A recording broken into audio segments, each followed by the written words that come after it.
welcome. Oh shit, it's both of us now. What's up? What's up? What up? What up? That's awesome, dude.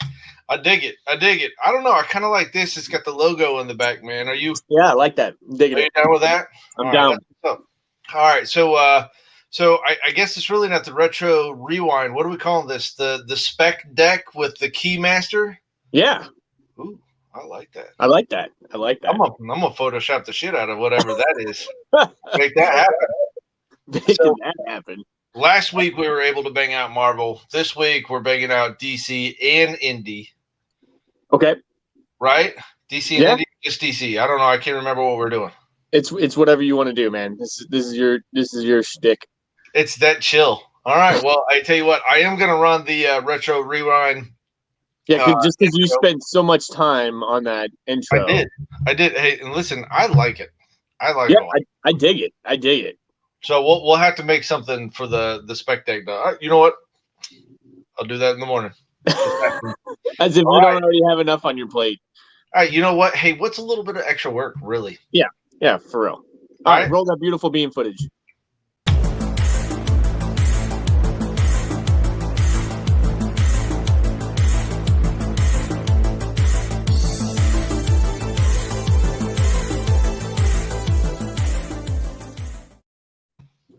All right, well, it looks like we're back in the house. We got a few people in the house. That's good. I always like to see plenty of people on the show, dude. Because dude, interaction makes this stuff so much better. Otherwise, it's just you and me talking, which is cool. Don't get me wrong, but when we can incorporate other people, I think that makes it much better. By the way, so what I did was I shared the link out. So if you want to call in, if you got something to say, like I said, I'll bring you in. You say your thing, and then I'll bounce you out, man. So it'll be good to go. I don't know where the echo is coming from. Is that me? Well, he says, of course, Macabre is always the guy that picks up the echo. So he's the first guy that's like, hey, there's an echo. There's an echo. All right, because I'm looking he's at probably got 4 devices going, so that's probably why he's got an echo. They could be because I'm Mike Becker's in the house. What's up? He says it's a major echo. I got echo cancellation on my mic going on right now in the settings. So I'm going to have to go with, let's see here. That's not it. Nope, that's not it. Okay. Stereo echo. So we got that. Looks like we're good to go, man. What up, Nick? How you doing? What up, guys? Let us know if there's still a bunch more echo. Ray's saying no echo. So yeah, Ray's saying no echo. Mike's saying no echo. I really think it's Macabre, dude. I think. Yeah. I think he's got like 3 browsers open. Probably one watching Facebook, one watching YouTube, and the other watching Twitch. And he's got one up so you can see the comments, and the other up to see something else going on or whatnot. He's that dude with like 10 TVs in his room or whatnot. Like one out of the 10's got porn going on. The other one's got like a horror movie going on. The Spice Channel. No doubt. Hopefully, we'll be able to keep Mr. Macabre. I think what it is that so he's got like no actual ears. He's just got ear holes. Yeah. So what's happening is that it's going through the ear holes, and then it's like maybe a counterclockwise sound wave thing going on. It sounds like an echo. That's the only thing I could get. Yeah. And that's some Bill Nye Science Guy shit for you.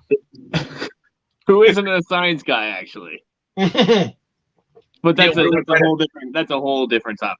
Well, but yeah, I know it's a different topic, but didn't we find out like he was a human resources major or something like that? I can't remember. Yeah, I think he was just very interested in science, and that's what led him down that name. But I don't think he's like a degreed like scientist or anything. Well, whatever. Yeah, whatever. It got kids learning, but other than that, it's whatever. So what are we kicking the night off with, man? What are we starting out with? I know we got the DC shit. So where are we at? Where are we starting out? Yeah. So I think we can. You still have that PowerPoint that I sent you? Yes. Because if you have that, then we can go through that. And I mean, for the DC books, honestly, there wasn't a whole hell of a lot of shit that Right. came out this year that was actually like worth a damn. For DC, that is. I mean, uh, spec wise, story wise, like there was some good story arcs or whatnot, but like when you think back in 2020 and you're like, all right, what DC books like really set the world on fire? And I mean, there's only like really two that come, maybe three books that come to mind when we're talking about 2020. Right. And Right. Oh, I heard it that time. you heard Echo? Yeah, like real fast though. I don't know what that was, but I did hear it fast. It was. I don't know if it was that big a deal, but I did hear it. Are you still there? Yeah, Okay, I was gonna say. All right, give me a second. I gotta like go back to the email that you sent me with that thing in there and like get it back out. gotcha. Yeah, Yeah, I did yeah. not. So, like I was saying, there was really only three like books when it came to that for the story and the appearance this year. I think for DC, there's a couple books that they put out that had some really cool covers. But overall, just I mean, with COVID and everything, it was a very lackluster year when it came to DC books. Just yeah, Ray pretty much hit it. And I was gonna so with those two books, Ray, and then I was also gonna throw in Hell Arisen as the third one that kind of ties in with Batman '89. But yeah, Batman '89, Hell Arisen, and Dark Knights, or Tales of the Dark Knights, or Legends. It wasn't Tales; it was Legends of the Dark Knights with the Robin King. So you're talking Punchline and Robin King, pretty much dominated as far as I'm concerned, 2020. But yeah, Mike. I mean, there was definitely some good reads. Judd Kite said Strange Adventures. That was a good series, a good read. Um, and then Flash, Batman, and so that Last God, that was a good like what was that? Was that a Black Label book? I think for them for that Last God. I know you're probably talking to me, but I'm still trying to find the PowerPoint because I suck. Gotcha. And I don't even. I'm like looking all over my emails. I'm like, where did I put that thing? Yeah, I sent it to you. What was it? Friday or Saturday? Yeah, yeah. Do you remember which email you sent it to? Is it 441 or Comic Book Cop? Yeah, Comic Book Cop. Okay, cool. Well, that helps a lot. That helps So a lot. so Ray's asking what my thoughts for Batman '96 and Clown Hunter. I have high hopes for Clown Hunter, and next is it this week or next week? We get the I think it's this week. We get the origin of Clown Hunter. Yeah. Um, Which book was that? I can't remember now. for what? For the one for the The Clown, origin? the Origins of Clown Hunter. I can't remember what. Yeah, I think it's in the annual. I think there's an annual getting ready to come out, and I think they go into the origin of him. But I really think more so than say Ghostmaker or whatever his name is. I think Clown Hunter is gonna have a longer lasting impact on the Batman mythos than I think this Ghostmaker is. Like I don't see that dude going very far. I just don't see. I don't know. The appeal for that Ghostmaker is not there for me. But Clown Hunter with Damian kind of like leaving Batman and going off, not wanting to be Robin anymore and stuff like that. I think that that leaves Clown Hunter in as a good spot to kind of come in and go under Bruce's wing. Who's the man? I guess you're the man. I got it. Boom. Look at that. All right. Can't beat it. I'm awesome. You are awesome. All right. So this was Batman '89. This book blew up because of Punchline, man. Like everyone jumped on this and Hell Arisen as the books of the year due to wanting to try and capitalize on the next big Joker kind of apprentice, if you will. They all saw her as the next Harley Quinn, and so we'll see where time will tell with this. Like I think everyone is gonna try and rush and make a big deal about this and want her to explode. But when that, in my opinion, when that shit happens, when people try and push a character so much, it usually fizzles out because it becomes almost like a sensory overload. You get too much of a character and then like it's just it dies because there's so much. What needs to happen is it needs to be a slow thing, and there needs to be character development. Yeah. But what ends up happening is a lot of times, people jump on this and they're like, we want more, we want more, we want more. And so what does DC do? DC will just throw it all at them and then eventually be like, whoa, like this person is in like 12 books. Like that's overload. Well, Q said it just out. I mean, just like they did with Naomi. Yeah. They really just blew out a character that really could have like had a nice build up to a nice base and then been able to like kind of do their own thing. I don't know why they do that with those characters. That doesn't make any sense to me. Like that doesn't sell. They could sell a whole bunch more instead of connecting the dots in other books. People don't like to do that. Yeah, I agree, and I really think they're rushing Naomi. She's literally only been around for less than 2 years, a little more like a year and a half. She's got 6 issues of her own solo series. And then she's been in some Action Comics with Superman, and they're going to give her her own series. Like I don't see how she stands on her own in her own series right now without a lot of material. That's one that I think they're trying to rush. They're trying to capitalize on something I don't think is there just yet. Am I saying that I don't think she could? Like I think there's a lot of potential there. I think they're just trying to rush it way too quick, and they're trying to milk something that I don't think is there yet. There's not enough content to to actually push a show. Like that's the thing though. Sales wise, like you got people searching only search so hard for these books. You know what I mean? And if you're not building the continuity.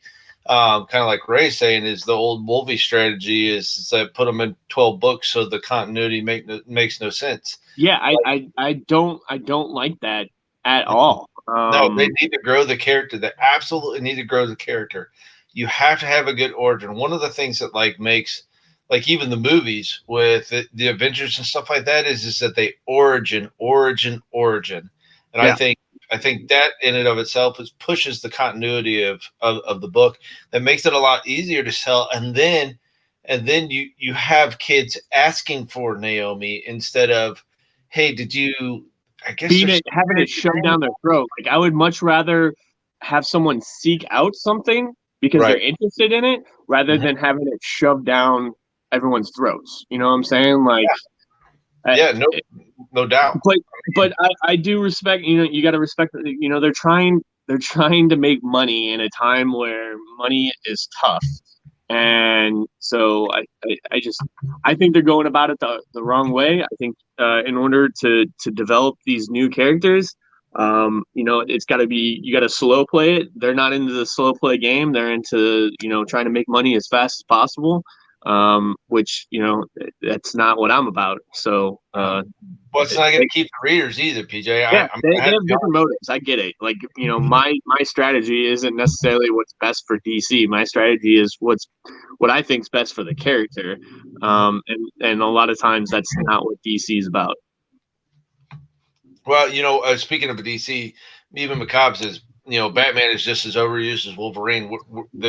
A lot of the comments, and I'm sure you guys, you've seen those, is that they keep on referencing how Wolverine is in all these different books and stuff like that. I even think it's funny that they've even joked about that in certain books. I I know reading, I've come across that myself. But I tell you, Mr. McCobb always touches on how important it is for, like, it just drives him nuts that, like, Batman should be like 100 years old, and there should have already been a replacement to Batman. You know what I mean? Right. And so they have these characters that they actually like have a strong foundation for, that they're not building to move to, Naomi being a streamlined book. You know what I mean? So Naomi's a character, so Naomi can be a TV show, so Naomi can, have toys and da da da da da da da da. Like, that continuity is just super important. And once again, I mean, we're gonna get stuck with having Batman, and we're gonna be 70 years old trying to figure out how Batman is even still alive in the first place. Right. But so this is real quick. This is the B cover for Batman '89. So there's two covers. There was that one cover, the A cover.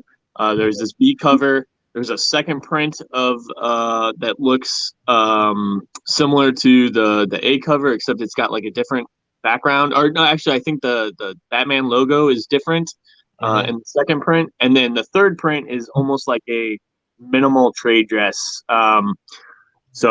And you could actually get that third print at like Walmart's. They were in like the Walmart packs and stuff like that. I know you guys had some. You guys got a lot of those third prints, I know. Yeah, well, I mean, we were just trying to make sure that I can't remember who did that third print. I'd have to look it up, but the third prints were really freaking cool looking. Well, it was the same art as that first one that you showed. It was just a minimal dress. Okay, yeah. Well, either way, though, I mean, like, typically we don't go too heavy on second and third prints. Obviously, we have somebody that likes to pick those up, but we don't go too terribly heavy on them, especially with DC. The only time that we go heavy on second and third prints is like when we hit the indie books and stuff like that, because quite frankly, like, it's a considerably different cover. Right. But the art is just fire, bro. I mean, it really is. It's pretty cool, and so we like to try and keep those. You know what I mean? Yeah. So this is Hell Arisen 3, and this is considered the first appearance. So the Batman '89 is the first cameo of Punchline. Hell Arisen 3 is considered the first full appearance of Punchline. This had two covers. You had this A cover, and then you have the next one that you have, which is the B cover. And this one, I like this B cover. It's Federici, I believe, is does the B cover on this. But this one was snuck in there. A lot of people did not know. They knew about Batman. I think a lot of people knew about Batman '89 because Tynion, or I don't really know how he wants his name said. Let's call him Tinian, like a pinion.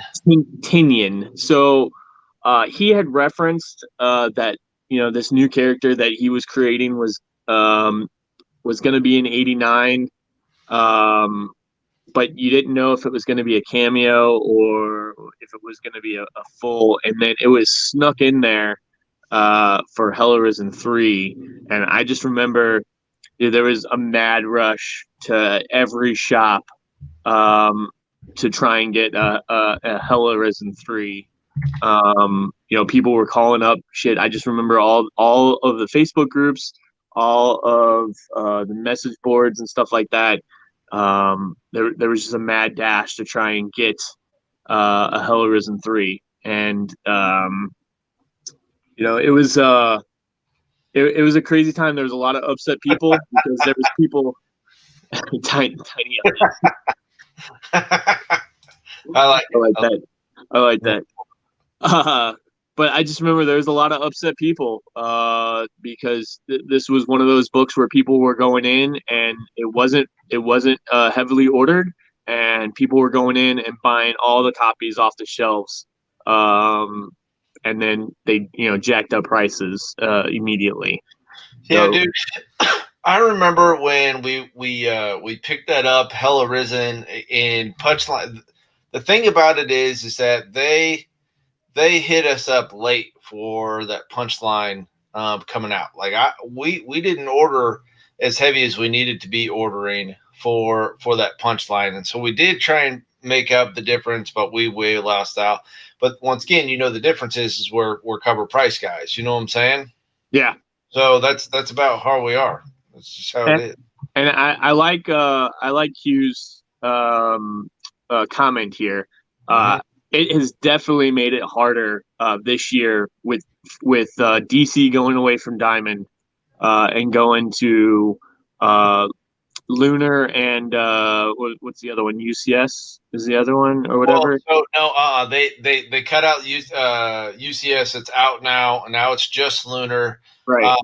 And let me tell you this, Q. You're absolutely right. But if you've been following us on our social media, I will tell you that Lunar is trying to make changes to be very similar to Pullbox. They're already working on it.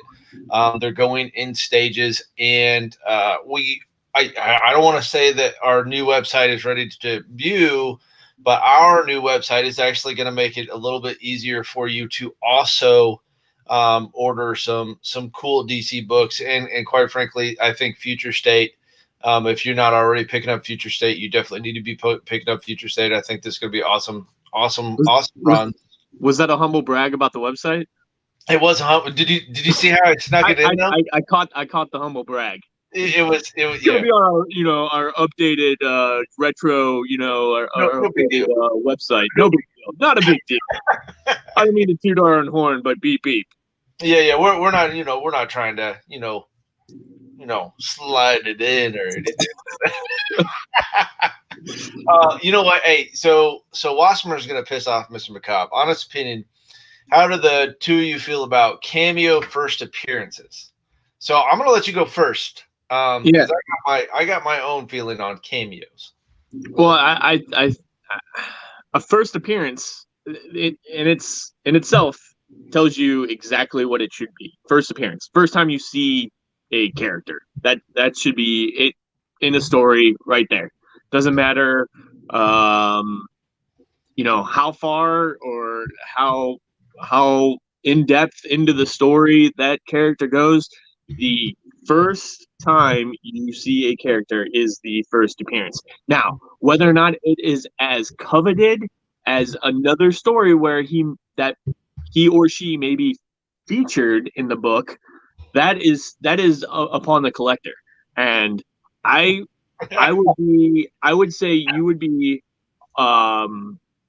you would not find any argument with collectors that say like a Hulk 180 is the first appearance of Wolverine. Marvel Wolverine. I don't know why Wolverine's the whipping boy for this episode, but Hulk 180. You would not find any collector that will not say that Hulk 180 is the first appearance of Wolverine. However, what collectors will say as well is that I would rather have the first book that he is in the full story of, which is Hulk 181, and he's on the cover. Like, there are things that collectors covet, and being in a full story, being on the cover, like having that whole, all the ingredients, that's the book that people want more of. Even though he is in 180, he is named in 180. Like, that's one of those ones that people like to have, but it's not the go-to book. And honestly, there is no rhyme or reason on whether or not a cameo is more important or a first full is more important. The thing that it comes down to is what is more collectible. Is the print run higher on one or the other? Um, is there variance? Is there store exclusives that's going to drive up the print run? Like these are all things, especially in today's market, that are determining whether or not a cameo is more sought after or whether a first full is more sought after. Yeah, no doubt. No That's doubt. just how. I tell you what, dude, I'm gonna move you along, and I'm gonna move you along to, if I'm not mistaken, this is the Robin King, yeah. Correct. So this is the Legends of the Dark Knight 1 and 25 um, of that book. Legends of the Dark Knight 1 and 25. And right there, the Robin King is on the cover. And they slid this one in there too, as far as a first appearance. So, like I said, DC spec for 2020 was Punchline and was Robin King, hands down, no doubt about it. People were out buying Legends of the Dark Knight. I can remember people going in and buying all of these off the shelf as well. And that you can't. There's no way you can say that 2020 DC books didn't revolve around those two characters. No, absolutely not. Robin King was a big deal. This particular cover right here, I'm going to tell you that like people were losing their minds over this cover alone, like literally losing their minds. Yeah. So this was this was Dark Knight's Death Metal 3, I believe. And this was the variant. This was done by Federici again. It's two books that were on the list of DC books that he did. I really like this. Everyone thought that Death Metal 3 was going to be his first appearance, and everyone went after this book because it would have been his first cover with his first appearance. However, then when Legends of the Dark Knight came out before and he was in it, and it was a subtle reference made by the Batman Who Laughs, and that's what really made it pop. Plus, he was on the cover in that 1 in 25, and so that became the book. Otherwise, if he wouldn't have been in that, you can argue that it was a cameo if you want, or maybe it wasn't even an appearance. It was just a suggestion that he was gonna become the Robin King. But regardless, he was on the cover of that 1 in 25, and I don't think that people were specking that he was going to be in that book, and therefore numbers probably weren't that high, and that's why that book is more than this book right here. Oh, sounds like a technicality to me, man. It is, that's what it's all about. So this is Death Metal, something of the New Gods. I can't now. Rise of the New God. Yes, thank you. So Death Metal, Rise of the New God. This is the boss logic. 42-inch screen, bro. I could see this. This is Rise of the New God. This is the boss logic 1 in 25.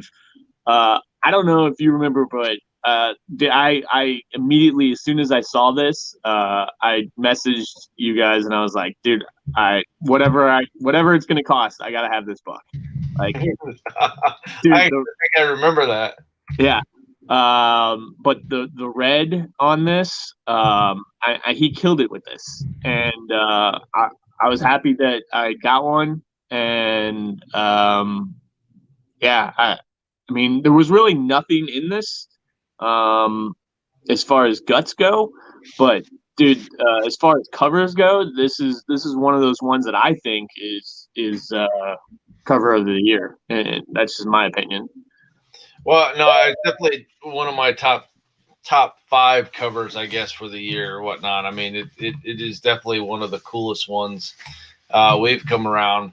I mean, literally, it's literally one of the coolest ones we've seen, and it kind of reminds me of like let's see, Spider-Man 800 did like an all red background, kind of cover or whatnot. But Yeah, that was the Delato. I remember that. That was yeah, like it a was Delato. yeah, man, it was a big deal.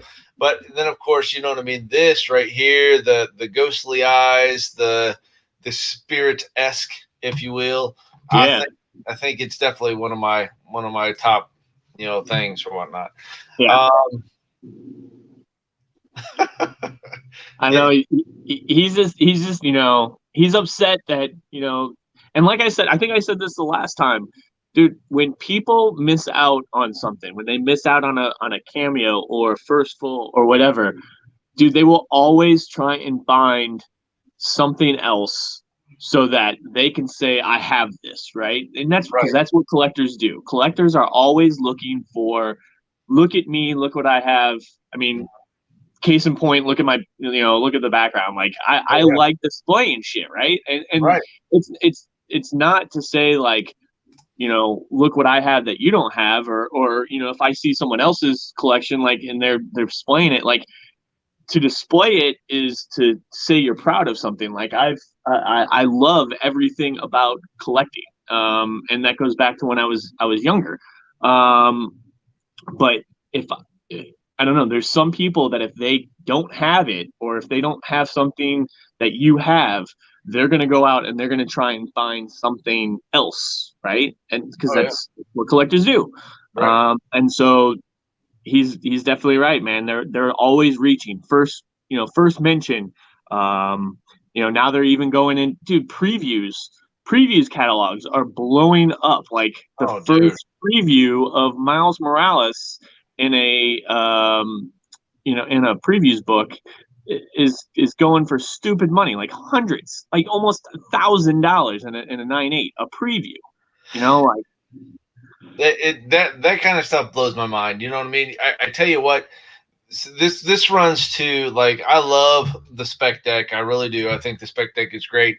You know what I mean? And it's good to spec that. I think it's good to see that like there's a future in these books and the books are going to continue to roll.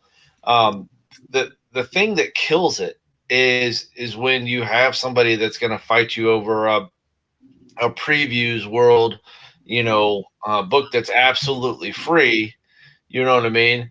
And you're like, why are you paying a couple? I have some in the back, bro. I'll just give it to you. yeah, I'll just give it to you, bro. It's totally fine. yeah. Uh, Quentin's right, and Q's right too. Right above that, Becker's comment that Malibu Sun with the first spawn. That was really one that still goes on. But that was like one of the first previews that people started to really collect was that Malibu Sun. right, right. Well, that's the thing. It's pretty crazy. I tell you what, dude. That's the crazy thing about spec decking. You know what I mean? Is specking the books. Like I want to spec the books because it's cool to have, the cool book. We really dropped the ball a couple weeks ago with Daredevil 25. Well, everyone did. Everyone did. That book was so underordered that I mean, yeah, it Yeah. was ridiculous. Well, it was crazy. I mean, we always keep one or two for the wall. We just happen to have a variant or whatnot. What are the odds? And it was a King of Black variant. I mean, but then all of a sudden, like those speckers, they got right under my feet, knocked me down, and I'm like, even I would be like, I would have liked that book even for myself. Right. That That one would, definitely caught a lot of people off guard because the a couple days before that book came out, I mean, I think even Bleeding Cool put out an article saying how underordered that book was. oh yeah, And it is what it is. I don't think anyone really saw it.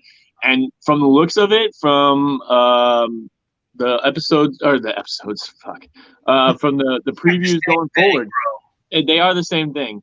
but I mean, they are. I think that this might be a thing with Elektra being Daredevil. I mean, I don't know. She's it's like issue 27 and issue 28. She's in the costume still. So who Well, knows? that's the thing. Like they were specking that I say they. We were specking that like 27, he'd be rolling right back around, into Right. the costume, and then of course he's not. And then Judd, dude, bro, I 110% agree with Agree. you. Like, here's the thing. Like, please, please, please, bring your kids in and find cool books, because that's what Free Comic Book Day is about, and that's the reason why we give free comic books away anyway. And the Halloween Fest. Oh yeah, Halloween Halloween, Fest. And, yes.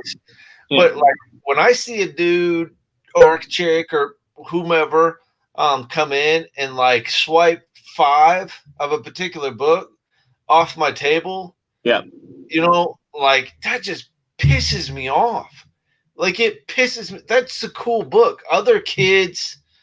Um, other kids, you know what I mean, are looking for that book because it's a cool book, not because it's a specker book.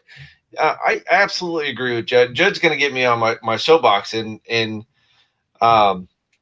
I'll get all fired up. But I'm just saying that, like, I absolutely agree.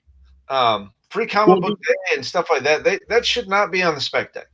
yeah. I just wanted to chime in. I mean, it's sometimes when you have parents that aren't necessarily into comic collecting, but their kids want to be there, and so but those parents aren't bringing their kids in every week or whatnot. But Free Comic Book Day and the Halloween Comic Book Fest, those are opportunities where kids can collect, and maybe in a few years, whenever they are able to go themselves to a comic shop, they've been getting those free comic book days to get them into the community. You know what I'm saying? To get them into the media. Well, it's not even that. It's not even that. I tell you, man, only because it's so close to my heart. Like some of these kids cannot get down with the stuff that's being forced on them to read. Yeah. They don't. There's no interest in that. And so when you have something like Free Comic Book Day, you know what I mean? We're getting interest into the next generation, not only because I want little Stevie to like Batman. I don't give a shit if you like Batman or not. What I want is little Stevie to find his imagination and read. I Yeah. don't care what you're reading, just read. And that's the thing about Free Comic Book Day. And of course, Judd, he likes soapbox Ricks, but that's the thing. That's the whole point of Free Comic Book Day and Halloween Comic Fest and stuff like that, is just because maybe Stevie can't afford comic books or whatever. You know what I mean? Now you can come in and pick up some cool books and read them, and like find what he likes about. God, man, that just fires me up, dude. Yeah. Woo! I'm sorry, fires me up. So it looks like on our list or whatnot that we've moved from DC. We actually have essentially the indies. Department of Truth. That's on that. That's my jam. I'm definitely talking about that. Do you want to go into indies, bro? I mean, we can. So we can leave it up to the chat. We can either go into the next couple indie or the next books, which would be the indies of 2020, or we can save that for another show, and I can go over some MCU books that I think are going to pop for the next couple shows. Well, I tell you what. Let's do this then. As long as nobody else is popping in or whatnot, let's hit the MCU. Okay. And then I think, because I got a lot to say, especially about that Department of Truth, dude. I probably could talk a solid 15 minutes on that book, dude. It is that good. So before we go into MCU spec, real quick, I looked on the Phoenix YouTube. We were at you guys were at 130 subscribers, right? And so I just want to ask if you're watching on Facebook, that's awesome. But head over to Phoenix Comics USA, the YouTube channel, and subscribe to that, because what I'm going to do is once Phoenix hits 150 subscribers, I'm going to start doing some giveaways, right? So the first one that I'm going to give away is this Mighty Avengers #1. And this is important. I'm going to talk about this in a minute, but this is important, I think, going forward with Monica Rambeau. And so I'll talk about Monica Rambeau here in a second. But we got to hit 150 subscribers. Phoenix Comics does. If we hit 175 subscribers, I'll give away this Venom 25. This is the Greg Land exclusive variant with Scorpion. So that was pretty cool. And then if we can hit 200 subscribers on YouTube, what's that? Are you gonna give away a duck call with that book? That's right. I'm gonna call my brother Jace, and he's gonna give away that duck call. But if we can get 200 subscribers, I'll give away this Thor 4 second printing with the Black Winter showing there on the cover. So, like I said, head over to Phoenix Comics USA. I'm sure Rick can share that on the Facebook group or whatever, or in the Facebook chat. So head over there, share it out. People don't even have to necessarily like comics. Like if you can get some friends, family, whatever, just get us up to 150. All right. So MCU spec. So the first show that's coming out is the WandaVision show, which looks awesome. What do you have? You've seen the trailers for it, right?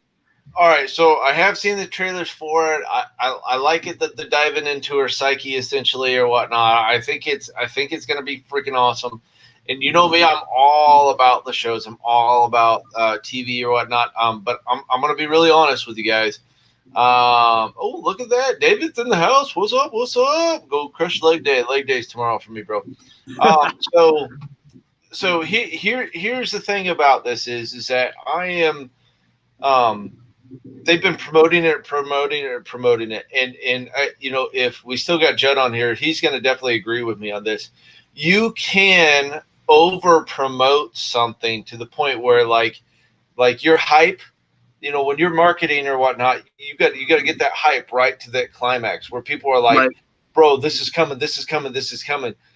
And I think they've over marketed it to the point where like people are like, I don't even know what's coming, dude.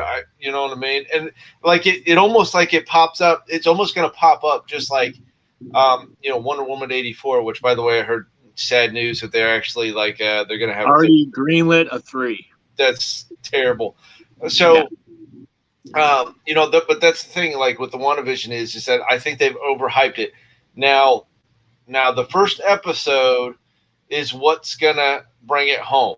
I think what's gonna happen is if they don't have a good first episode, they're not gonna have a good run. They're not gonna have a good run. Right. So Fantastic Four #94. This is the first appearance of Agatha Harkness, who is that like witch. So that character actually looks pretty funny. Like I think she's gonna add some comedy to right. Which I think that's gonna be pretty funny. You got to see Mike's comment. No, I saw that. Here's what I think, Mike, and I have to be honest with you, and I don't mean to cut you off, PJ, but this is what I think. I think it's showing. I think they're marketing the in between for the people that don't want to see a superhero show. Yeah. I think it's fringing on like people that are looking for a drama, if you will. And so I think we're going to see, if I can paraphrase your comment, we're going to see superhero shit in a superhero show. But that's not how they're marketing it. I think we're going to see some things that are superhero driven. I just don't think that it's going to be the run. I think they're going to take the Mandalorian approach, right? Like the Mandalorian is a Star Wars show technically, but it's not it's not really done as a Star Wars show. You know what I'm saying? But they incorporate stuff, but the story isn't I don't know. It's that's weird to say. I get it, but a lot of people like love the Mandalorian that don't normally like Star Wars. You know what I'm saying? Oh yeah. Well, it's got some drama with it, and Yeah, that's that's really what pushes the show is drama. yeah, When Daredevil came on, the Netflix run, it had drama to it. You know what I yeah. mean? That's important. Don't get me wrong. We're not going to talk about the worst TV show ever, Iron Fist. But you know what I mean? Like it had some drama, and obviously, and I forget the actress's name, but she was hotter than donut grease.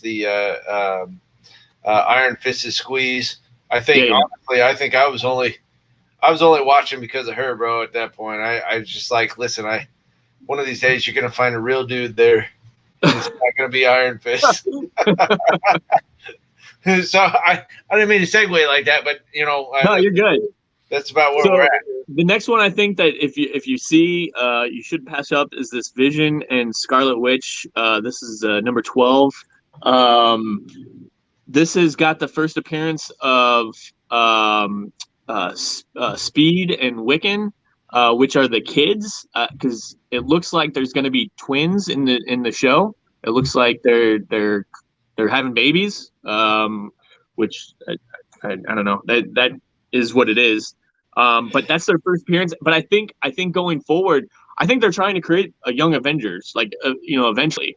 So I think that is going to be something that is huge when it comes to the overall MCU going forward. I think these kids are going to have some type of lasting impact on what's going on in the story. But see, that's the thing, though. We come back to the continuity of a story and some origin and stuff like that. I think that's the reason why everybody's really, um, like why they're into Strange Academy. We talked about Strange Academy a couple days ago. You know what I mean? I think they're into that because those are like the kids of the superheroes. We always like that. I mean, remember the old James Bond Jr. Oh yeah, cartoon? I mean, everybody watched that cartoon because it was James Bond right, Jr. Like, so, oh shit, his kid is probably badass too. right. Um, I think if they go into Young Avengers, which I kind of feel like they have a strong build, I think they're just too afraid to take the shot. But if they were to do that and really, really, truly build it, I feel like it could be a very positive thing to move from the Avengers that we know to the Avengers that the next generation knows. Right. And I think that's what they're trying to do with these shows. They're going to introduce one character that a lot of people don't know, and they're gonna kind of hit you with that one character. And then Right. eventually at the very end of all of this, wherever that tunnel is, right? Once you come out of that tunnel, they will have introduced 6 or 7 new characters in 6 or 7 different shows, and then they're all gonna come together, kind of like what Right. they did with the movies where they had Iron Man. He was in their standalone movies. Then they had Hulk, and then they had Captain America, and then they had they gave you all of these individual movies, and then it was Avengers, and then it was Age of Right. Ultron, and then it Right. was Infinity War. And see, Um, I like that those were solid builds. Now, yeah, Macabre. Uh, Listen, the character they chose for Jessica Jones, I couldn't even make it past like 2 episodes. I couldn't do it. I yeah, mean, I just sorry. There's some people in this world that you look at from across the room and you're like, God, I want to knock you out, dude. Something about you, it just I can't stand. she And definitely had RBF going, oh, right? well, and I have RBF. I get it. You know what I mean? Yeah, I do. But there was something about that character, like she was just too careless or didn't put enough into that character from even from the books. It was almost if like somebody said, "This is how I want you to act," and she was like, "Okay," instead yeah. of like putting some. Anyway, I'm going too far into Jessica Jones. Jessica Jones was shite. Iron Fist was the only reason why it was terrible is because of the dude that was Iron Fist or tried to be. That's the best I got. Terrible. Sorry. Yeah. So it looks like they're going to be introducing Sword, which you kind of saw at the end of Spider-Man, right? Was it Far From Home at the end when you had um, Talos up in space or whatever? Mm-hmm. So these two books right here, they introduced. This is Astonishing X-Men #3 and Astonishing X-Men #6. These two books, if you're trying to look for anything with Sword, which is kind of like Shield, except Sword is like space Shield essentially. Space. Yeah, Space Shield, right? But those are the two books I'm liking for those. And like these books, like you can still find like in back issue bins. Like these aren't like books that are like have like blown up by any means. Like I buy those all the time for, $2, $3. It's Right, stupid right. cheap. Well, and those are easy pickups. And I bet you, I easily got 10 of #6 and 10 of #3 sitting in my stacks right now. Yeah, I guarantee and you, like I said, these are good books. I think now are they going to amount to like hundreds of dollars later on? No, but if you can, I mean, me helping trying to help people out, like if you can pick up a book for $2 and then if you're a flipper, turn around and sell it for $20 to $30 or whatever. Once the episode hits and people are talking about Sword, they're going to be like, oh, where can I find Sword? Dude, Astonishing X-Men 3 and Astonishing X-Men 6. Those are the books you're looking for. exactly, no doubt. Yeah, Baker makes a good point. Did you see this comment or yeah, what? yeah, I don't think it's gonna be a Leave It to Beaver show. yeah. I don't think so either. I don't think it is. I think what you're gonna see is they will definitely incorporate that, but it's gonna be more of her trying to make something of her relationship with Vision.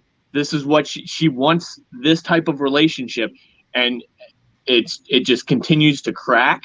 Her psyche continues to crack because she is trying to force this, and I think that's what it's going to be about. It's going to be about how she is bending the Marvel universe and what the ramifications of her. And I think you're truly going to see how powerful Scarlet Witch is. She's like one of the most powerful fucking characters. Mm-hmm. And I think this is really going to show you just how powerful she is. She's going to, coming out of this show, I mean, this is where you're going to have Doctor Strange in the multiverse. She's going to cause the fucking multiverse of the MCU. Like, that's what's going to come out of this. Oh, wait till you see this one, buddy. Yeah. Look at that. I wonder if the MCU do a House of X. Bro. So I think that's down the line. I think more House of M. I'm thinking House of M more than House of X. I think I gotta tell you, cool, but I think I don't know. I gotta tell you, like just having that would be you run it like a 5-movie run or whatnot. Oh my god. Oh my! And oh my God. I mean, they do have plans to introduce the mutants, and that's what I think is going to come out of this. You're going to have the multiverse spinning out of it, and I think she is going to have some kind of effect on how the mutants come into the MCU. Like, I'm telling you, that would be wow. All I gotta say is wow. Big book that I think. That is really gonna blow up because of this character is the Amazing Spider-Man Annual #16. This is the first appearance of Monica Rambeau. You see her in the trailer for WandaVision, and I think this book right here is going to fucking skyrocket. I think this is a character that Marvel has plans for. She was already first introduced in Captain Marvel. She was like the little girl in Captain Marvel, and now she's a grown adult. And from the looks of it, she doesn't even know why she's in the show. She even asked, I think at one point, like Wanda asked, she asked Wanda, like, why am I here? Like, right.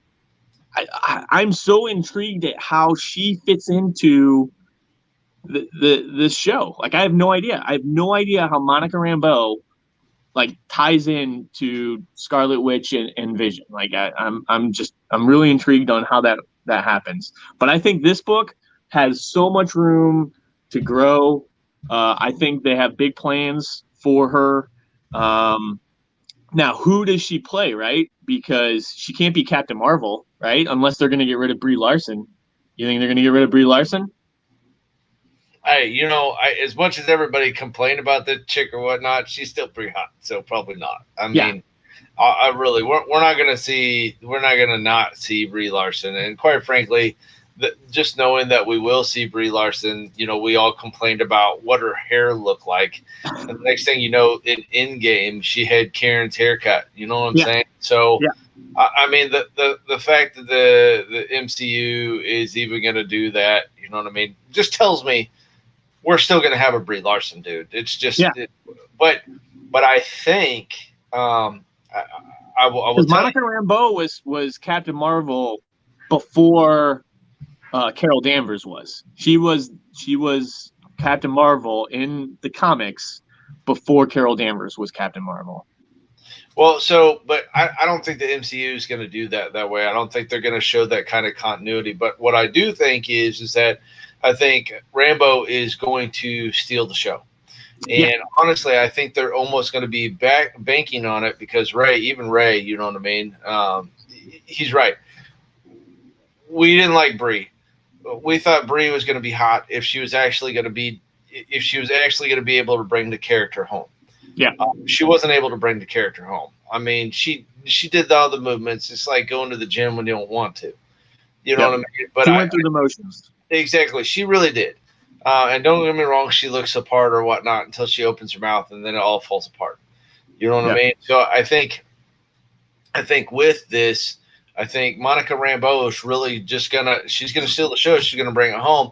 Which, if I tell you this, it's so stupid. Saying this or whatnot, I will say that for the MCU pushing the diversity push with the books would be perfect to go in line with Ironheart. So you have Rambeau, then you have Ironheart, which would be a good push. You see him saying Miles Morales, you know what I'm saying? Like there's a real big diversity push. I agree. So when you're talking about Monica Rambeau, if she's not going to be Captain Marvel, there's two books that I like. These two right here. So in this one here. And this one, Avengers Unplugged number 5, she is Photon. She becomes the character Photon, which in Captain Marvel, this was her mom's call sign. Marie Lambeau or whatever her name was on her fighter jet. It was Photon. So maybe that's a calling that she's gonna become Photon. The other one is Mighty Avengers 1, which is the book that if we can get to 150 subscribers on the Phoenix channel, she becomes Spectrum in this one. I actually like this book better as far as who she's going to become. I don't think she's going to be Photon. I think she's going to be Spectrum because there are a lot more possibilities for character and team development going forward if she's Spectrum. Right. As far as what Marvel I think wants to do with teams and stuff like that in the MCU, she's in more teams as Spectrum than she is as Photon. So this Mighty Avengers 1, I think is a good book. That man, those are there's so many of those books. Like they printed a shit ton, and there's a good 1 in 50. There's also this premiere variant that has like sort of sketch or whatever and sort of color. And then there's like this one that has like, this is like the party variant that has like Deadpool on the front or whatever. But yeah, like I find those, again, I'm sure you have those in your back issue bins, but I find those like $2-3 like all day long. Well, so we were talking about that. Of course, Ray's like, you already know that we're gonna have Miss Marvel. Of course, we're gonna have Miss Marvel. I mean, we're starting to say, like, talk about. Sorry if everybody hates me or whatnot, but like her power or whatnot is not that powerful. Um, but we're starting to see her in like Avengers video games and stuff like that. So of Oh yeah, course we're going to see that diversity push, even with having that Miss Marvel in the mix. And I'm not going to say it's wrong. I'm just going to say that you know here we go. This is what we're yeah. looking at. And 17, like I don't, unfortunately I don't have the big book, right? The big book is number 17, second print, which actually has Kamala Khan on the cover. My buddy has like 3 of those, and I want to like go over to his house and steal them or whatever. But this is considered her first or one of her cameo appearances. I think she briefly in 14, like in a panel, like they show her, like show somebody that I think they retconned as her. But in this one, it's like a cameo at the very end, and then you have this Marvel Now .1 number 1, which has the first story, and it also has her on the cover as well. But this is a good book to have if you can find them. They've gone up quite a bit since. And then you have her first solo book. These are the number 1s. This is a 4th print. You have the purple or whatever, which I think is pretty cool, and then you have the 3rd print, which is yellow. And these later printings are starting to. I mean, I don't know. Speckers have really fucking like just bought the shit out of all of the later printings or whatnot. And then, And once again, I mean, we're going to rotate back to the speckers making it suck yeah, because they're going to turn around and sell those books at high amount, and that's just no good. yeah. Because there's supposed to be a new Spidey suit coming out. Did you hear anything about that? I did. I'm trying to think of what number it was, but yes, we can put that out. I can go back through and look. I think it's in a couple of issues. It's like 62 maybe, or 50, 58. I don't know, something like that. I did see it. It hasn't hit FOC yet though, It has so no. But yeah, he is ASM, supposed to get a new suit coming up. so ASM 62. Okay, so Yeah. did you see? Look at this Becker's comment. Cracks my shit up, man. But I mean, dude, you got to give him props. He's like him and Black Widow, like they have no like superpower or whatever, but yet they're still out there like fucking kicking ass. Yeah, I guess, man. I'm looking for the suit, dude. Spider-Man. I don't think they haven't debuted it yet. They haven't even showed like pictures or anything. They've just talked about how he's going to be getting a new suit. Um, All right. Well, so okay, this is what I'm gonna pop this up here. Yeah, I'm gonna pop this up. This is where we're at. So at least I can share the screen. So I'm gonna remove that. I'll go share screen. There we go. Give me a second here. I think that's it. Boom. Look at that. yeah, there you go. So they're not really actually showing the suit. They're just and honestly, with them doing this, I would be looking at the issue before as a that they might sneak like a first appearance in the issue before this. You know what I'm saying? So I wouldn't put it past them to like last page fucking show you what the suit looks like, and then boom, on the next issue, on this issue, they actually have it on the cover or whatnot.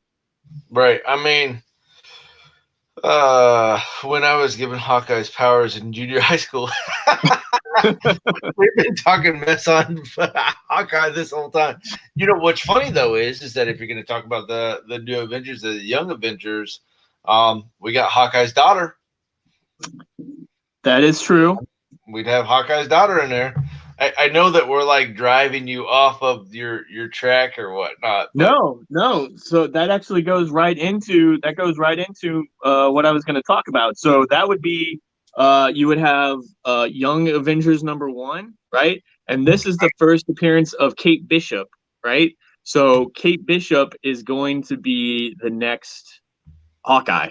They have they're already shooting. Like they have the actress. I can't remember what her name is, but her and Jeremy Renner, they're shooting the show right now. It looks really freaking good. She looks good as Kate Bishop. Like she actually looks believable as that character. So that Young Avengers 1, there's this. There is a sketch variant that's like a WonderCon. There's a director's cut of that book. But that book is really, really hard to get now. If you would have bought that maybe like a year ago, you probably could have got it at a good price. But now, man, that thing is, yeah, there she is. She looks good. If you can find a picture of her on set, there's a picture of her on set as Kate Bishop. so we got. It's not this one, is it? No, that one. No, go down. Keep going. No. Yeah, there's one of her somewhere where she's on the street and there you go. You're welcome. Yeah. Yeah, I mean she looks good as the character, you know. Yeah, and it is Kate Bishop. It's not his daughter. Even though in Avengers Endgame, we thought, you know, because he was like showing his daughter how to shoot or whatever, and we thought like, oh, you know, maybe that's Kate Bishop or whatnot. Yeah, that ended up just being him showing his daughter how to shoot a bow and arrow, though. He was going. But we all thought. We all thought it. Yeah, dude, people were going fucking nuts. But this Hawkeye #2, this whole run, Matt Fraction run or whatever, was really, really good. But this Hawkeye 2, this is the first time that they team up, Clint Barton and Kate Bishop. That's the first time that they team up. And Phoenix has a bunch of those. I'm just saying. This one right here, I have that. Dude, this book is like probably like a $20 to $30 book right now. Well, come and get it for cover price. There you go. So they're also introducing this character that like a lot of people are gravitating towards. It's a fucking animal. Its name is Lucky the pizza dog. Like it likes pizza, it eats pizza, but it's Kate Bishop's dog. And like people are buying the shit out of this Lucky the pizza dog. And so like this book right here is like a story in the like it's from the point of view of the dog or whatever. But yeah, people are specking on Lucky the pizza dog. Like that's where we're at right now. Bro, Young Avengers is that happening? I don't even understand why that's happening. Why is that happening? Why is that even a thing? I mean, pizza. I don't know, man. Why is the dog eating pizza, or why are people specking on Lucky the pizza dog? How come everybody's specking on Lucky the pizza dog? That doesn't make any sense to me, dude. People like I said before, people are gravitating towards something that they think someone else is gonna, you know, like I don't know. Yeah, it is what it is. I can't really explain. It's just crazy to me. People that miss out on that Young Avengers 1, you know, people that miss out on that Hawkeye 2, people that miss out on these other books, they're like, oh well, I need something. I gotta have this Lucky the Pizza Dog because at least I'll have something from this show. You know what I'm saying? Right. I guess all I gotta say is I'm like that's damn. But you have this Young Avengers 6. So this is actually the first time that she is referred to as Hawkeye. This is the first time that Kate Bishop is referred to as Hawkeye. So I mean I really think like they're gonna hand the mantle over to her, which means do we see Clint Barton go back to the Ronin, right? Like, is that what he's I will tell you that that's my favorite character for him. Ronin? Yeah, I I thought like. he was a badass dude. Like when Yeah, when I they like show Ronan. him I like that. that, and he's got the samurai sword, and he like Oh, wipes the blood with the freaking oh yeah. samurai Oh off his sleeve. yeah. That's. Oh, Jeff the Land Shark, I love it. I love it. that's not okay. Yeah, go ahead and look up Jeff the Land Shark, Rick. That's a good one.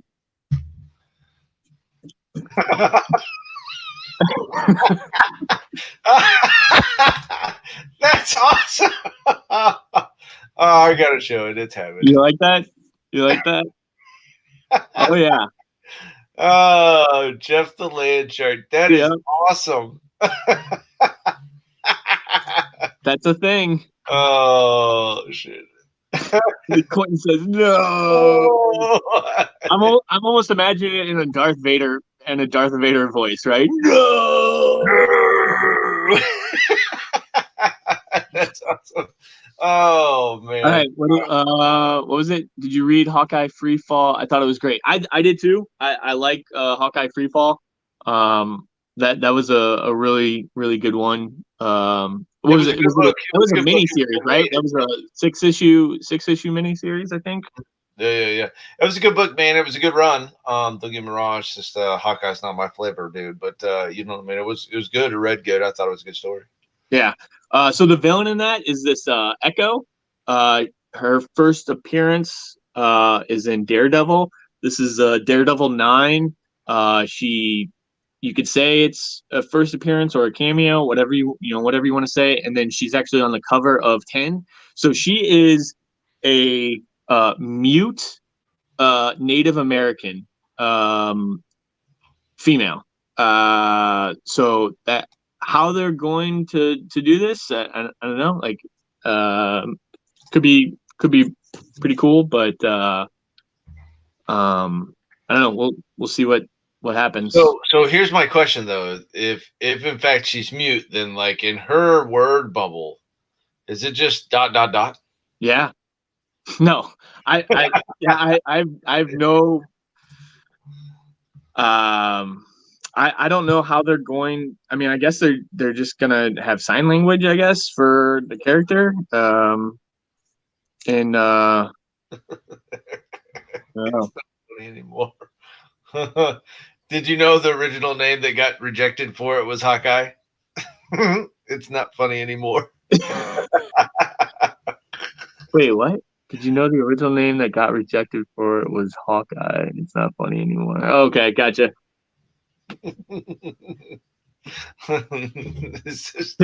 use pictures for a word bubble. So you were talking diversity, and you were talking about Riri, right? I think you said you were talking about Riri or whatever. Like drawing great. He's probably being serious. Oh man. But Invincible Iron Man #7. This is considered the first cameo appearance of Riri Williams. This has got a third print that has her on the cover, which I think is good. You can get these for like $40 now. At some places, which I think if anything is that 2020 has taught us with the later printings and shit. Like, I think especially because it's got her on the cover and it actually says featuring the first appearance of Riri Williams. Like if Riri blows up, which by the way, I'm thinking Riri is going to be introduced into that Armor Wars show that they announced, right? So they announced Armor Wars, which is supposed to center around Don Cheadle as War Machine. But I think what's going to end up happening is you're going to see out of that spinoff, you're going to see them introduce Riri Williams, and she will take over for the Iron Man, the Iron Man role or whatnot as Ironheart. That's a fair possibility. I mean, that's my spec on that. But here's Invincible Iron Man #9. This is considered her first full appearance. This has got a second print, and it's got the same thing where it's got the little bubble at the bottom. The second print does, and it says, featuring Riri Williams. So if you can find that second print of #9, I think that's that, and the third print of #7. I think are the big, going to be the big books. And then lastly, real quick, I think if nothing else, I think Shuri has. I think Shuri's gonna land. You don't think Shuri's gonna land? No, I think it's totally gonna land. Oh, I've been waiting for you to say something about Shuri this whole time. I think she's the. I mean, I get it. There was this whole controversy about what she said about, anti-vaccine and shit like that. And I know all the blue check marks and, a bunch of people were, up in arms about her on Twitter and the social medias and shit like that about, what she said. But they hit it fast enough. They're not gonna no. Yeah. She was the clear star in Black Panther. Like, don't get me wrong, I think Chadwick Boseman did an awesome job as T'Challa, but dude, people loved Shuri. Like, she was funny. Like, she had quips that she was funny. I can remember being in the theater watching it, and dude, people were cracking up at her. Like, they liked it. Like that whole scene where he lands, right, and he gets out, and they go back and forth or whatever. And she walks away, and she flips him off or whatever. Like, dude, people were. I just remember people cracking up. Like, she always had quips to go at T'Challa, and people loved that. And I think she totally made him look like my jock brother. Yeah, got to kick everybody's ass. That's what she made it look like. We're all looking at T'Challa as he's the king, right? And he kind of normalized him, right? Brought him down a bit to where he was just a regular person to her. Oh yeah, but she played it off like, all right, dumbass, I made you 3 new suits. I'm sure you're gonna jack this up, but I made you these things. You know what I mean? Like. I think that's. I think you're absolutely right. I think they would be stupid not to do a Shuri whatsoever. I am going to address this. Do you think that MCU will introduce Kang after the events of Endgame? It seems plausible. They already announced that he will be in what is it? Ant-Man and Wasp 3 or Ant-Man 3. He will be in that. But the Wasp is supposed to be with Ant-Man in that third, from what I understand from some of the spec. I think so. I think Wasp will be in there, but Kang will be is supposed to be the villain. They've already cast the guy. I think it's the guy from Love Country. Is it Love Country or whatever that show is? I haven't seen it. I've heard really good reviews about that show. Haven't seen it. Oh snap, dude! What? Yeah, you're gonna dig this. Hey, give me a second. I'm gonna show it to you. Have you seen it? Have you seen that show? Wait, you've seen this show? No, I don't watch that stupid show. I'm just talking about Lovecraft Country. Yes, that's it. Lovecraft Country. Yeah, that's neat. But this guy here. Yeah, that's awesome. So he's from that Lovecraft Country show, and they've cast him for Kang. Now the thing is, like, everyone thought that if they cast Kang, like, he would be the next overarching villain, right? Like the next Thanos. Right. But it sounds like he's just going to be the next one and done. Or is it like build? Or are they going to build from that spinoff? Right, because Thanos was in like Guardians of the Galaxy, right? Like he was in Right. those movies, but you really didn't know. So maybe they kind of do the same thing where they throw Kang at you to kind of introduce you to him, and then eventually what turns out to be that he was the big Puppet bad, master the whole time. or the next big bad or whatnot. Yeah, no, I think as long as they write it well, I think King would be freaking awesome. Yeah, and I mean, yeah, hopefully they do that character right, because I mean he's a big time character. Yeah, he's kind of a big deal. Yeah, he is kind of a big deal.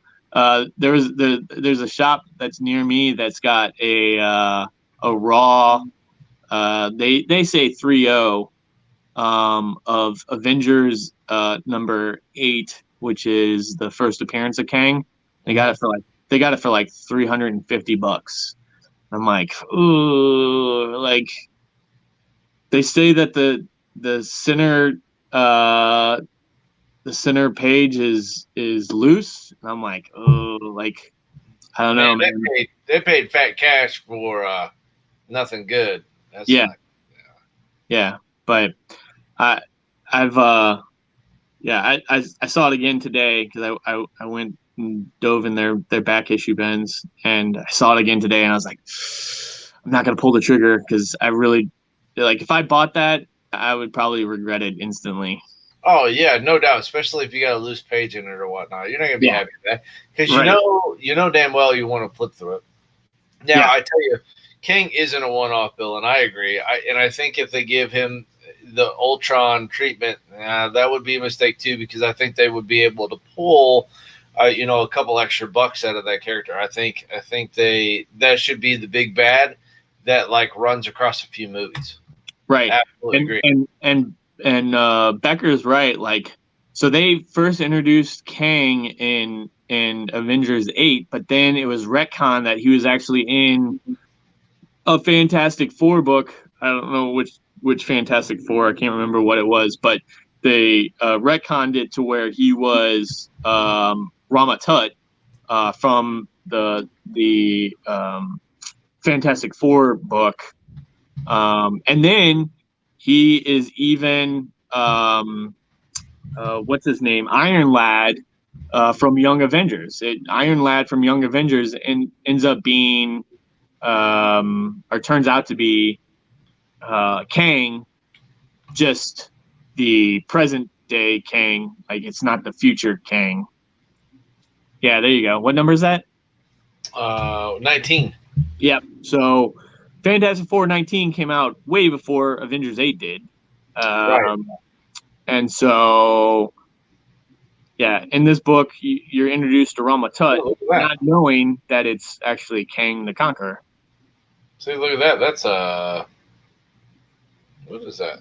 That's from a TV show, dude. That is it. That's the Fantastic Four animated show, right? Yeah. That's a TV show, dude. Yeah. That's rad. Ha ha ha ha ha. Yeah, that's one of those things. Becker is like that was a retcon, man. That he was never supposed to be Rama Tut. Like that was just one of those things that they eventually retconned to make him Rama Tut. So I don't know. I mean, uh, I think the comic community, while that would be like one of those ones that you could always, that'd be like the Hulk 180, man. Like Mm-hmm. people will say, "Oh yeah, like that's a nice to have with Avengers 8," but I think the book that people will still gravitate towards is the Avengers 8, just because that you're introduced to Kang. So, that's funny you say that, though. I think a lot of people stray away from Fantastic Four these days. And I think it has a lot to do with the movies. I think we ought to have a show, seriously, and just talk about how, Fantastic Four was so iconic for Marvel, but now, after They're, they they were they're the first family. You know what I'm saying? Well, They're yeah, the they're first the first family. family. They are totally, but I really want to like delve into, and I'd almost research this myself, but I really want to delve into like the fact that like Fantastic Four, their foundation of Marvel, yet I will tell you, sales for Fantastic Four suck. Um, I almost can't push a back issue of Fantastic Four to save my life, and that is just so deathly weird to me, that you can't do that. So, like I said, I'd almost love to actually research that. We might have to hit that up. Yeah, that'd be a good show. But Yeah.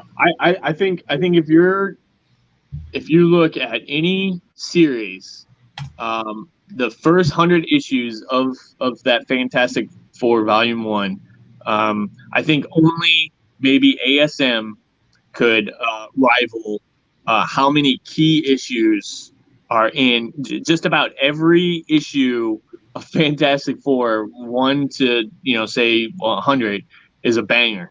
Is Oh a yeah. first appearance of an now established Marvel character. You know what I'm saying? Like Hmm. Hmm. that was their thing. That and ASM was their way of introducing characters. No, I absolutely agree, dude. And like even Mike agrees. I mean, sales for Fantastic Four, they uh, what was it? Were they Alex Ross covers? I can't remember. So a little while back ago or whatnot, but they did. They did. I can't remember the name of the book now. This sounds bad, but it's getting late and I'm old. So, but I'm sitting here thinking to myself, there was one where it was a 4 book, uh, uh, like a ACD cover, and each cover had one of the Fantastic Four family on it. And here's the thing, like it was a number one, I think it was like a Fantastic Four number one or something like that. Yeah. But like, and I bet you have it because I'm pretty sure you do. Yeah, I have. There were the timeless variants that Yeah, Alex Ross. that's right. They were the timeless variants and the art germ covers. Thank you, McCobb. And here's the thing: those sold, and then nothing, Yeah. nothing. It unbelievable. And anyway, I tell you what. You know what? That's what I'm gonna do. I'm gonna work on the rise and fall of Fantastic Four. We'll have a Dude, badass. I'd love to. I'd love to be on that and talk with that because it. Well, and I think a lot has to do with when Marvel lost the rights to produce the movies. Same with X-Men, Fantastic Four, and X-Men. As far as comics, they've been shit, and that's because why would Marvel want to write stories so that some other company can make a movie to make money off of that?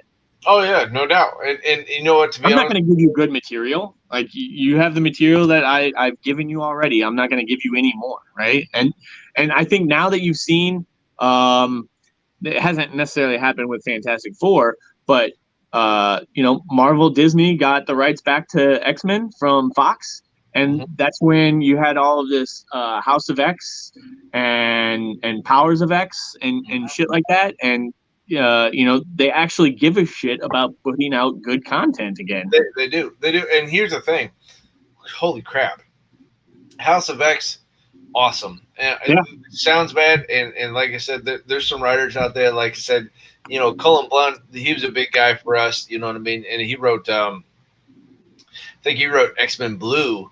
Yes.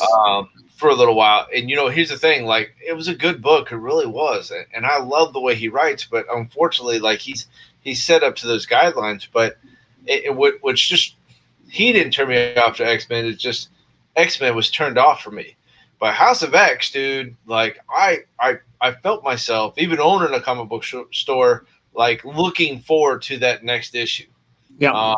And that was a good story, dude. That was a really, really, really good story. Yep, and Becker says it best right there. Like, they're not going to create new characters. They're not going to do anything within the X titles and within the Fantastic Four while some other company has the rights. Which is why I think they ended up retconning, and this is just my speculation. This is why I think they retconned. Fucking Null to Thor: God of Thunder because Sony has the rights to Venom, right? To Spider-Man and to Venom. Right. So you kick it over to Thor. Because you kick him over to Thor, and now Sony can't incorporate Null, even though he is the god of symbiotes or whatnot. But you could say he is a Thor property because he was first introduced into Thor. You know, I Right? like business moves like that. I think money moves like that are absolutely G. So I tell you what, since we're on Disney, let's leave it at this.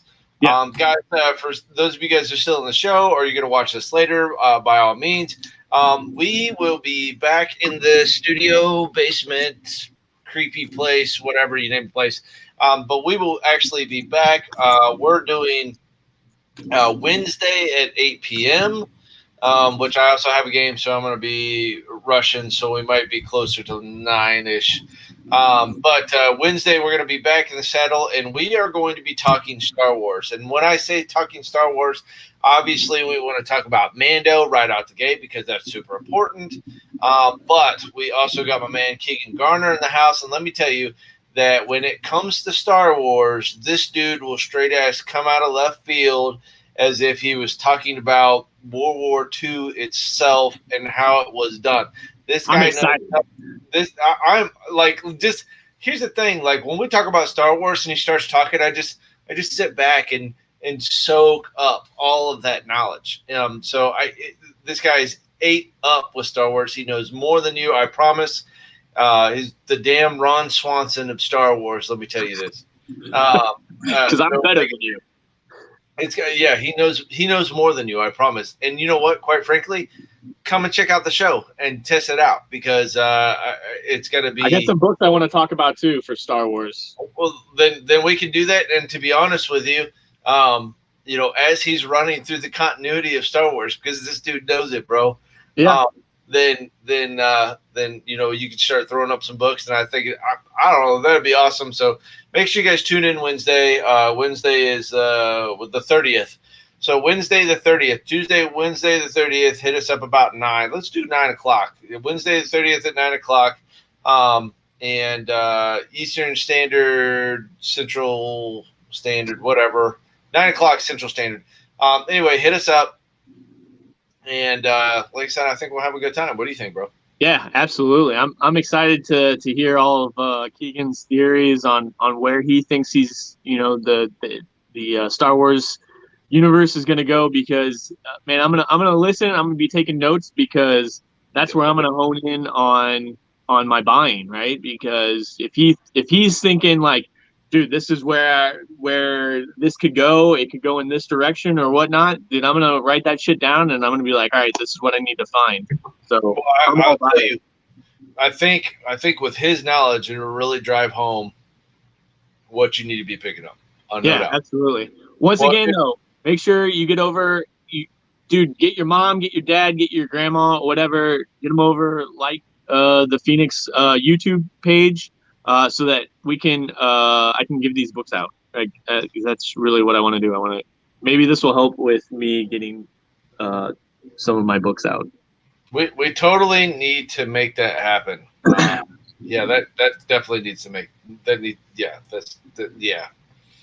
needs to happen, bro. Well, I'll tell you what, man. I'm gonna hit out this retro rewind, and we'll have to put together a fun speculator thing. I think it'd be cool. Yeah, man. Hey, this was fun. Thanks for letting us do this again. Yeah, thanks, guys.